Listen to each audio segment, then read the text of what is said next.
نحمده ونصلي على رسوله الكريم اما بعد فاعوذ بالله من الشيطان الرجيم بسم الله الرحمن الرحيم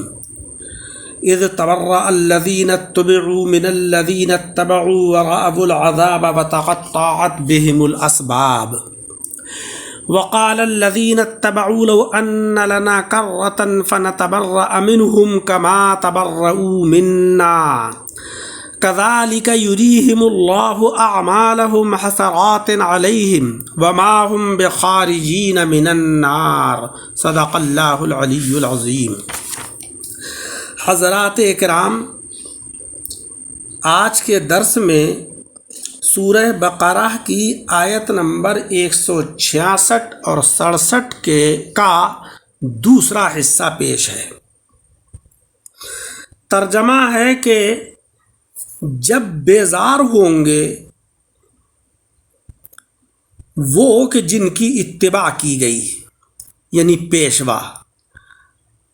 من الذین اتبعوا، اپنے پیروں سے یعنی جنہوں نے اتباع کی، اور دیکھیں گے عذاب کو اور ٹوٹ جائیں گے ان کے آپس کے اسباب اور رابطے، اور کہیں گے پیرو لو ان لنا کرتن، کاش کہ ہمارے لیے لوٹنا ہوتا، یعنی ہم دنیا میں ایک بار لوٹ کے جاتے، فنا تبرأ منہم کما تبرؤوا منا، تو ہم ان سے بیزار ہوتے جیسے کہ آج وہ ہم سے بیزار ہوئے۔ کذالک یریہم اللہ اعمالہم حسرات علیہم، اور یوں ہی اللہ تبارک و تعالی ان کو دکھائے گا ان کے اعمال ان پر حسرتیں ہو کر، وما ہم بخارجین من النار، اور وہ دوزخ سے یعنی عذاب سے نکلنے والے نہیں ہیں۔ وقال الذین اتبعوا، یہ پیروی کرنے والے نادم ہو کر کہیں گے، الذین اتبعوا، وہ لوگ کہ جنہوں نے پیروی کی، مراد پیروی کرنے والے، یا تو آپس میں ایک دوسرے سے کہیں گے، یا ہر ایک کفر کرنے والا اپنے دل میں کہے گا یعنی سوچے گا، یا کفار رب تعالیٰ سے عرض کریں گے، یا مسلمانوں سے کہیں گے، کیا کہیں گے؟ لو ان لنا کرتن، کاش کہ ہمارے لیے لوٹنا ہوتا، یعنی ہم دنیا میں چلے جاتے، ایک بار موقع مل جاتا تو ہم نے جنہوں کی یہ پوجا کی ہے دنیا میں، جن کی ہم نے اتباع کی ہے، تو آج یہ ہماری کوئی مدد نہیں کر رہے ہیں، ہم سے بیزاری ظاہر کر رہے ہیں، ہم دنیا میں چلے جائیں تو ہم ان سے بیزاری اختیار کر لیں گے اور ان کو بالکل بھی گھاس نہیں ڈالیں گے، ان کو منہ نہیں لگائیں گے۔ اس مقام پر اللہ تبارک و تعالی نے جو فرمایا لو ان لنا کرتن، یہاں پر لو تمنا کا ہے جس کے معنی ہے کاش، اور کرتن کے معنی ہے لوٹنا۔ لڑائی جھگڑے کو اسی لیے تکرار کہتے ہیں کہ اس میں ہر ایک دوسرے کی بات کو لوٹتا ہے۔ فنا تبرأ منہم، ہم بھی دنیا میں پہنچ کر ان سرداروں یا بتوں کی اطاعت و عبادت سے علیحدہ اور بیزار ہو جائیں گے، ہم بھی ان سے بالکل ہی تعلق ختم کر لیں گے۔ اس حصے سے ہمیں یہ معلوم ہوا کہ جو لوگ بزرگان دین کے مزارات پر جا کر غیر شرعی امور انجام دیتے ہیں تو وہ یہ سمجھ لیں کہ یہ بزرگان دین اللہ تبارک و تعالیٰ کے یہاں صاف صاف کہہ دیں گے کہ اے مولا، ہم ان کے ان ناجائز کاموں سے راضی اور خوش نہیں تھے، یہ خود جو ہے یہ کام کیا کرتے تھے، ہم ان سے بیزار ہیں، ہم ان سے علیحدگی اختیار کرتے ہیں، ہمارا ان سے کوئی تعلق نہیں ہے، لہذا غیر شرعی کام بزرگان دین کے مزارات پر جا کر نہیں کرنا چاہیے۔ کما تبرؤوا منا، جس طریقے سے وہ آج ہماری امداد سے علیحدہ اور ہم سے بیزار ہو گئے۔ کذالک یریہم اللہ اعمالہم حسرات علیہم، کذالک میں یہ جو ذالکہ ہے اس سے یا تو بیزاری کی طرف اشارہ ہے یا عذاب کی طرف، اور اعمال دکھانے سے یا تو نامہ اعمال دکھانا مراد ہے یا خود اعمال جو ہیں وہ اجسام کی شکل میں دکھانا مراد ہے۔ اعمال عمل کی جمع ہے، عمل اور فعل میں فرق ہے۔ عمل جاندار کے ارادی کام کو کہتے ہیں، اور فعل جو ہے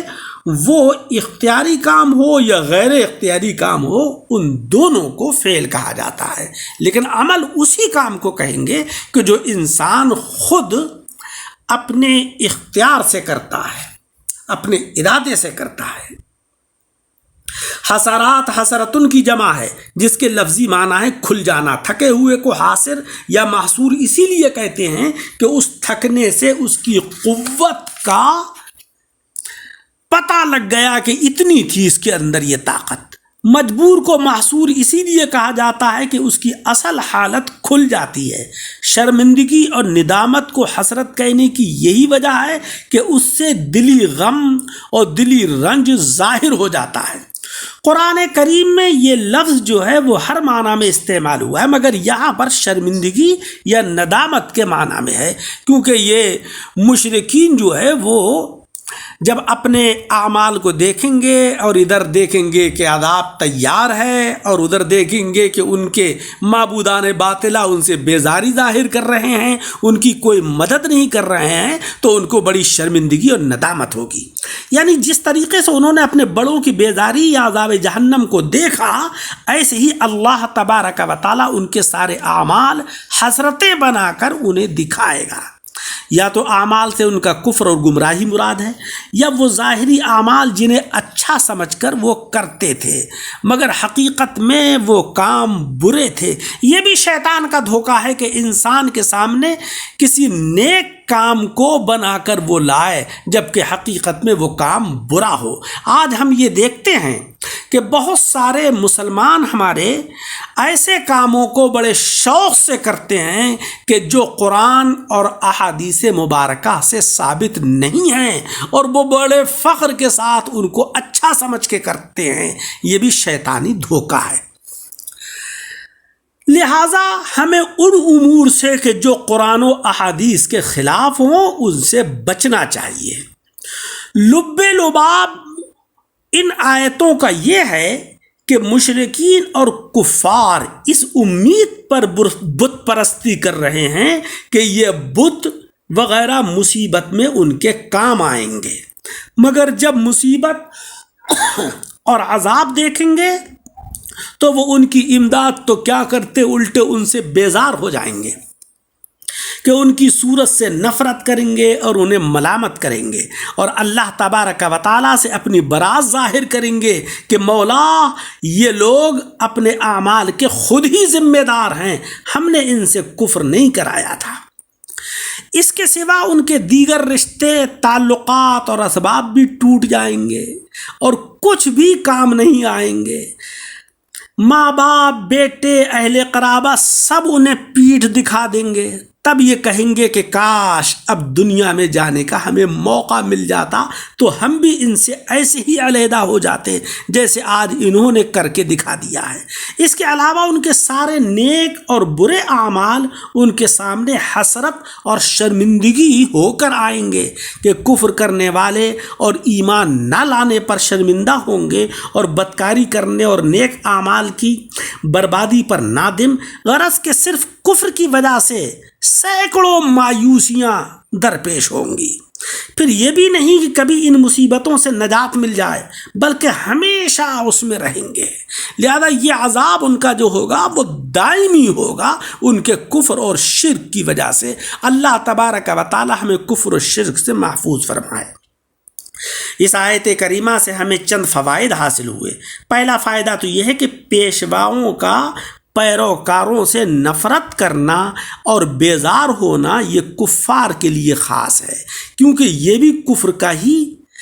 ایک عذاب ہے۔ مسلمان انشاءاللہ اس سے محفوظ ہوں گے، کیونکہ اللہ تبارک و تعالی مسلمانوں کے وہ پیشوا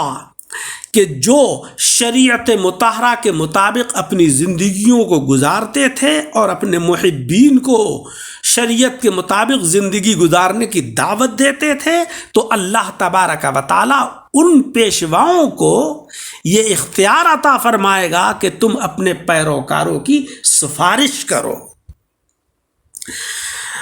دوسرا فائدہ یہ ہوا کہ تعلقات اور رشتہ دار جو ہیں وہ ان کا کام نہ آنا یہ بھی کفار ہی کی سزا ہے، نہ کہ مسلمانوں کی، کیونکہ قرآن کریم میں جو کفار کے عذاب بیان ہوئے ہیں ان سے مسلمان محفوظ رہیں گے، اور جو مسلمانوں پر الطاف و کرم مذکور ہیں ان سے کفار محروم رہیں گے، ورنہ ان چیزوں کا ذکر بیکار ہوتا۔ تیسرا فائدہ ان آیتوں سے ہمیں یہ حاصل ہوا کہ قیامت میں صرف کفر کرنے والے ہی دنیا میں واپس آنے کی تمنا کریں گے، نہ کہ مسلمان، کیونکہ دنیا مسلمانوں کی تو جیل ہے، قید ہے، اور کفر کرنے والوں کی جنت ہے۔ لہذا آقا علیہ الصلاۃ والسلام نے بھی فرمایا کہ میں دنیا کو ایک ایسی چیز سمجھتا ہوں کہ جیسے ایک مسافر کسی درخت کے نیچے تھوڑی دیر کے لیے آرام کرنے کو ٹھہرے اور تھوڑی دیر ٹھہر کر پھر آگے کو چلتا بڑھے۔ تو لہذا مؤمنین کے لیے دنیا ایک ایسا مسافر خانہ ہے کہ دوران سفر کچھ دیر ٹھہرنے کے لیے اس مسافر خانے میں قیام کر لے اور اس کے بعد پھر آگے کو چلے، کیونکہ اللہ تبارک و تعالیٰ نے دنیا کے اندر ہمیں آخرت کی تیاری کرنے کے لیے بھیجا ہے، اور آخرت میں جو ہمارا امتحان ہوگا اس کی اگر ہم تیاری کر لیں گے تب اس امتحان میں کامیابی ہوگی۔ جس طریقے سے کوئی بھی امتحان دینے کے لیے ہم دنیا کے اندر تیاری کرتے ہیں، اگر ہم تیاری نہ کریں تو وہ امتحان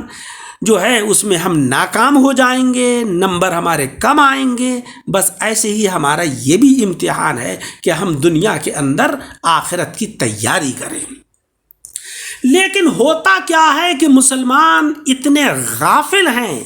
کہ پوری زندگی کی وہ منصوبہ سازی کرتے ہیں، پورے زندگی کے منصوبے بناتے ہیں کہ مجھے اتنے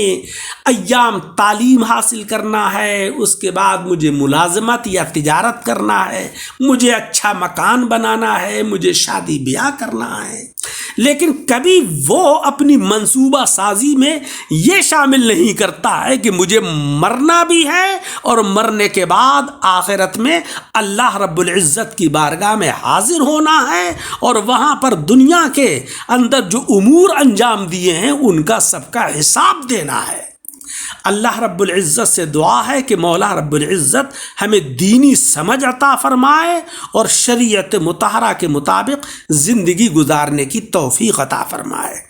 آمین وآخر دعوانا ان الحمد للہ رب العالمین۔ درس کو سن کر احباب کے ساتھ شیئر کریں تاکہ قرآن عظیم کی تبلیغ اور تعلیم کا اجر و ثواب آپ حضرات کو بھی ملے، اور ہمارے یوٹیوب چینل دعوت حق درس قرآن کو لائک و سبسکرائب کریں۔